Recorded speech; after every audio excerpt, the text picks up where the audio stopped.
आप सबने कभी ना कभी रेडिट तो यूज करा ही होगा एंड जिन लोगों ने नहीं करा मैं आपको बता दूं कि रेडिट एक सोशल मीडिया प्लेटफॉर्म है जहाँ पे आप अपने इंटरेस्ट के सब रेडिट्स ज्वाइन कर सकते हैं। तो सब रेडिट्स एक कम्युनिटी होती है, आप समझ लीजिए, जिसमें एक पर्टिकुलर टॉपिक या एक पर्टिकुलर इंटरेस्ट के लोग आते हैं एंड नॉलेज को शेयर करते हैं या फिर नॉलेज को गेन करते हैं।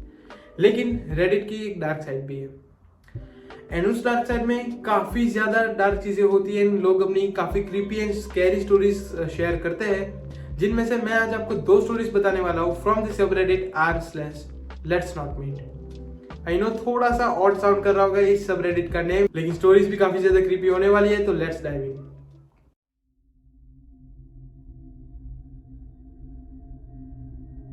तो ये स्टोरी अराउंड 5 साल पहले पोस्ट करी गई थी by deleted user and story के अंदर जो मेन लड़की है उसका नाम अननोन है, तो हम उसको बुलाएंगे स्टूडियो के अंदर एलिस। एलिस एक नॉर्मल टीनेजर लड़की है जो कि अभी हाल फिलहाल में यूएस शिफ्ट हुई है।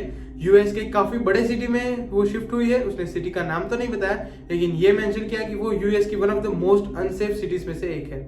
एंड भाई आप सोच ही रहे होंगे कि एक लड़की अनसेफ सिटी में क्यों ही जाएगी, लेकिन वो नर्सिंग कर रही थी एंड वो बताती है कि उसने definitely not for the location, लेकिन वो नर्सिंग कर रही है उसके लिए वहां पे शिफ्ट करने का फैसला किया। जैसे हम यहाँ पे दूसरे स्टेट में पढ़ने के लिए जाते हैं, पीजी में रहते हैं, वैसे ही सिमिलर एलिस ने एक रॉ हाउस के अंदर एज अ रेंट वो रही, जहाँ पे उसके साथ 4 और लड़कियां थी एंड टोटल वो 5 लड़कियां इंक्लूडिंग एलिस सॉफ्टमोर्स थी।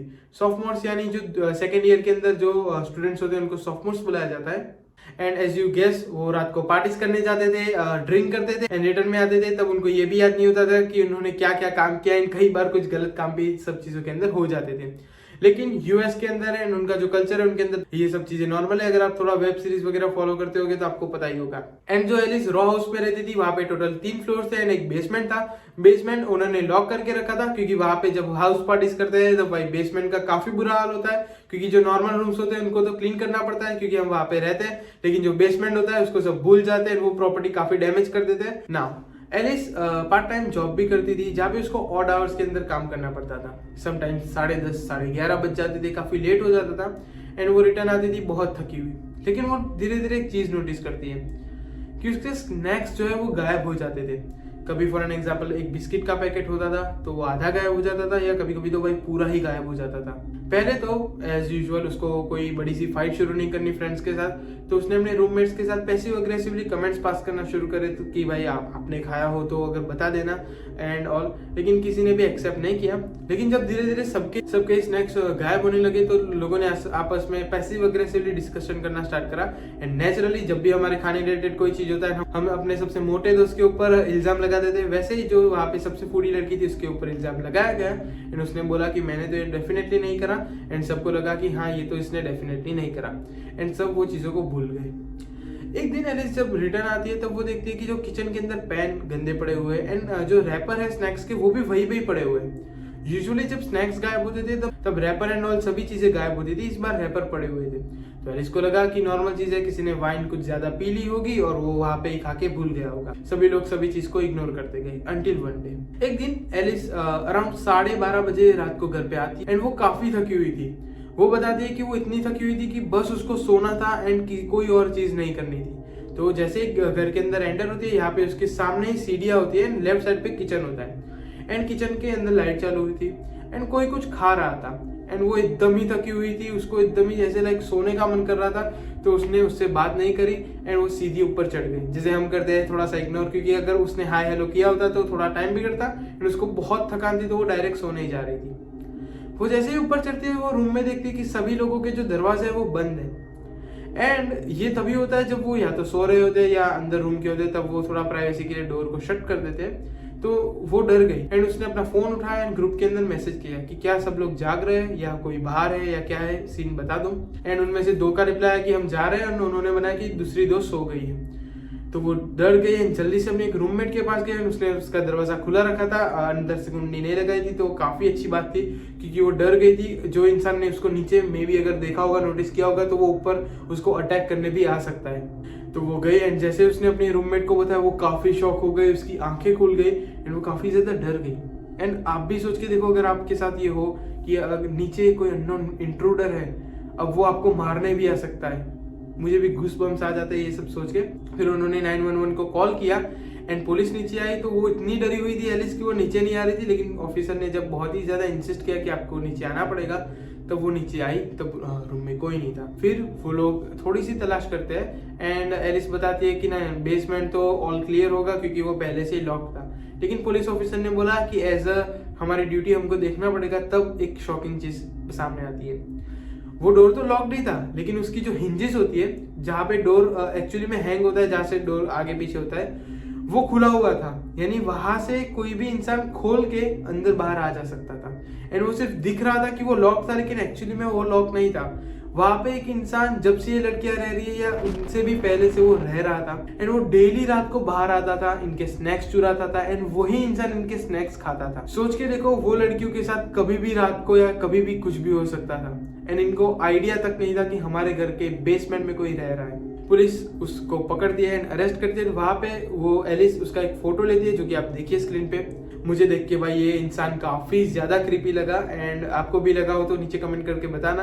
एंड ये इंसान उनके साथ रह रहा था। ये जो फोटो है जब वो अरेस्ट हो रहा था, तब वो एलिस ने लिया था कि उसकी फ्रेंड्स को दिखाए। एंड इंटरेस्टिंग बात कि कोई भी लड़की नीचे नहीं आई थी, क्योंकि सब इतनी डर गई थी कि वो उस इंट्रूडर को देखना भी नहीं चाह रही थी।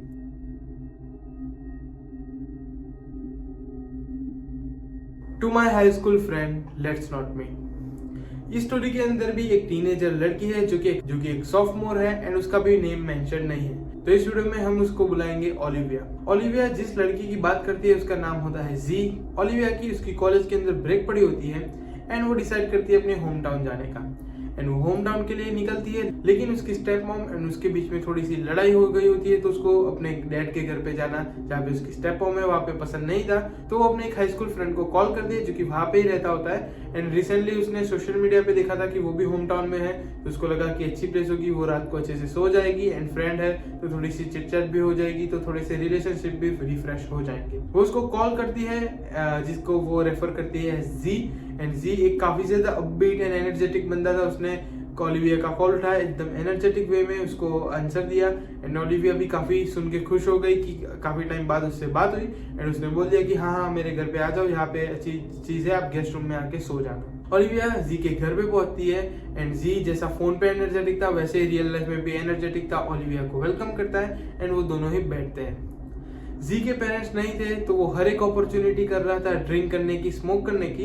एंड वो ओलिविया के लिए भी सारी चीजें लाता है जिससे वो दोनों हाई हो सकते हैं, जैसे कि ड्रिंक्स, वीड स्मोक करने के लिए हर एक टाइप की चीज लाता था। एंड हर एक टाइप की चीज वो ला रहा था। लेकिन ओलिविया पूरे दिन ड्राइव करके आई थी, तो वो काफी ज्यादा थक गई थी, तो उसका कुछ भी करने का मन तो नहीं था। लेकिन अब जी के घर आई है एंड इतने टाइम बाद मिली है, तो उसने सोचा कि थोड़ी सी बॉन्डिंग वुड नॉट हर्ट। तो उसने थोड़ी सी वीड स्मोक करी एंड थोड़ी सी चिट चैट करी, स्मैश ब्रोस जैसे गेम्स खेले, एंड काफी ज्यादा फन किया।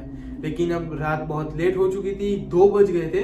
तो ओलिविया ने जी को बोला कि आई थिंक मैं बहुत ज्यादा टायर्ड हो गई हूँ एंड अब हमको सो जाना चाहिए। एंड 2 बज गए थे। तभी अचानक जी थोड़ा सा उसका बिहेवियर चेंज हो जाता है। वो ओलिविया को थोड़े से वियर्ड क्वेश्चंस पूछने लगता है। तो जी ओलिविया को पूछता है कि आपको कैसा फील होगा अगर आप किसी को मार डालो, या वो कैसा फील होता होगा अगर आप किसी को मार डालो, अलॉन्ग विथ थोड़े से नॉर्मल क्वेश्चंस कि क्या आपका कोई बॉयफ्रेंड है कि नहीं, आपके पेरेंट्स क्या कर रहे हैं, आपके कॉलेज में कोई फ्रेंड्स बन रहे हैं या नहीं। एंड वो ओलिविया को थोड़ा सा पुल बैक कर रहा था, थोड़ा सा एक ऑफ सिग्नल दे रहा था। एंड वो काफी ज्यादा थकी भी हुई थी। तो वो जी को बोलती है कि देखो ये एक अच्छा टाइम नहीं है अभी बात करने का, काफी रात हो गई है, आई थिंक हमको सो जाना चाहिए। तो जी बोलता है इट्स ओके, चलो हम बेसमेंट में जाते हैं, जहाँ पे जी का रूम एंड जो गेस्ट रूम था वहाँ था। जी के रूम में जी सोने वाला था एंड गेस्ट रूम में ओलिविया सोने वाली थी। दोनों ही रूम्स में जाते हैं, लाइट्स बंद करते हैं, एंड ओलिविया बेड के ऊपर थोड़ा सा रेस्ट करती है। तभी ओलिविया को थोड़ी सी आवाजें आने लगती, थोड़ी सी वियर्ड नॉइसेस, क्योंकि जो दीवारें थी वो वहाँ की बहुत थिन थी। आपको भी पता होगा जो बाहर के फॉरेन कंट्री में देश होते हैं वहाँ पे थिक दीवारें नहीं होती, मे बी कई बार तो वुडन की भी होती है। तो थिन वॉल होने की वजह से उसको थोड़ी सी आवाज सुनाई दी। एंड ये डेफिनेटली बेसमेंट से ऊपर जाने की आवाज नहीं थी, क्योंकि वो दरवाजा काफी ज्यादा जोर से आवाज करता था। एंड थोड़ा सा ध्यान से सुनने पे ओलिविया को पता चला कि जी अपने रूम में अनयूजुअल मूवमेंट कर रहा है, कभी बाहर जा रहा है, कभी अंदर आ रहा है, एंड कुछ मेटल जैसी भी आवाजें आ रही है। एंड फिर ओलिविया ओवरथिंक करने लगती है, क्योंकि लास्ट टाइम जब वो जी को मिली थी हाई स्कूल में, तब वो एक अलग बंदा था एंड अब वो काफी ज्यादा अलग था, वियर्ड क्वेश्चंस भी कर रहा था। तो ओलिविया थोड़ी सी डर रही थी। तो फिर वो सोचती है कि चलो ना, क्यों ना इसका एक बार सोशल मीडिया ही देखा जाए। तो वो ट्विटर कॉन्टेक्ट लिस्ट से जी का ट्विटर निकालती है, वहां पे उसका एक टम्बलर लिंक्ड होता है। जैसे ही वो उस टम्बलर पे जाती है, उसके लिए टोटली गेम बदल जाती है। उस टम्बलर पे कटे हुए बॉडी पार्ट्स की पेंटिंग्स बनाई हुई, गन्स, मरे हुए इंसानों के फोटोज एंड बहुत कुछ वियर्ड चीजें थी। गन्स थी, वेपन्स थे एंड कई ज्यादा चीजें थी। एंड फिर ओलिविया को एक पोस्ट मिलती है जहाँ पे जी ये अपनी एक विश बोलता है कि उसको किसी को मारने का मन कर रहा है, जान से मारने का। एंड वो सोच रहा होता है कि किसी होमलेस पर्सन या फिर कोई इंसान जिसका कोई आजू बाजू देखने वाला ना हो उसको लेके वो मार डाले। एंड जैसे ही ओलिविया ये देखती है वो काफी ज्यादा डर जाती है एंड वो धीरे से अपना सामान पैक करना शुरू कर देती है। वो देखती है कि वहां पे एक छोटी सी विंडो है उसके रूम में जहाँ से वो अपनी कार में जाके भाग सकती है। जैसे ही ओलिविया धीरे धीरे पैक करती है बाहर जा रही होती है, उसका पैर थोड़ा सा स्टक हो जाता है, तभी दरवाजा खुलता है एंड जी होता है। जी एक बड़ी एंड पतली सी चीज लेके आता है, मे बी एक नाइफ था ओलिविया को मारने के लिए। ओलिविया देख के जल्दी से भाग जाती है वो घर। Olivia as fast as she can दौड़ती है एंड जाती है अपनी कार के अंदर, कार को स्टार्ट करती है, जल्दी से जल्दी अपने डैड के पास पहुंच जाती है एंड वो पुलिस को कंप्लेंट भी कर देती है एंड सभी जगह से जी को ब्लॉक कर देती है। पुलिस हालांकि इस चीज में कुछ ज्यादा कर नहीं पाई क्योंकि गन वहां पे रखना लीगल थी, उसके पास लाइसेंस भी था एंड पुलिस के पास कोई प्रूफ नहीं था कि उसने कोई क्राइम करा है, तो उसी बेसिस पे वो उसको पकड़ नहीं पाती। तो पुलिस ने भी हेल्प करने से मना कर दिया क्योंकि उनके भी बस में कुछ था नहीं। एंड ओलिविया जी को हर जगह से ब्लॉक कर देती है। अभी ओलिविया को पता नहीं जी कहाँ पे है, लेकिन ओलिविया विश करती है कि वो कभी उसको ना देखे एंड इसीलिए स्टोरी का टाइटल भी उसने रखा था कि to my high school friend let's not meet. ये स्टोरी मैं जब रीड कर रहा था लिटरली मेरे बोलते चिल्स टू द स्पाइन वैसा हो गया, मेरे गूसबम्स हो गए, अभी भी गूसबम्स आ रहे हैं एंड काफी ज्यादा मेरे को लाइक थोड़ा सा क्रीपी लगा।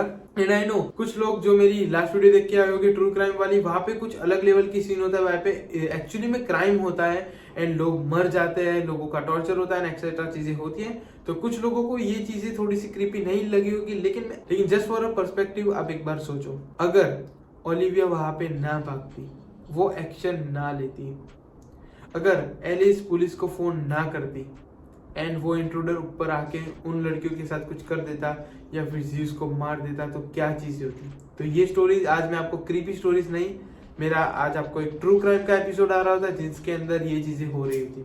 हॉरिफिक चीजें भी हो सकती थी लेकिन नहीं हुई, तो it's all good and all well. And आपको कैसी लगी ये स्टोरी? मैंने रेडिट पे देख के सोचा कि इंटरेस्टिंग स्टोरीज है तो आपके लिए बनाऊं। इस चैनल पे आगे भी आपको true crime, horror, thriller and ऐसे ही इंटरेस्टिंग वीडियोस देखने को मिलेंगी जो कि डार्क कैटेगरी के ऊपर रहेंगी। अगर आप इंटरेस्टेड हो तो जरूर से सब्सक्राइब कर देना, ऐसे वीडियोस आपको आगे भी मिलते रहेंगे।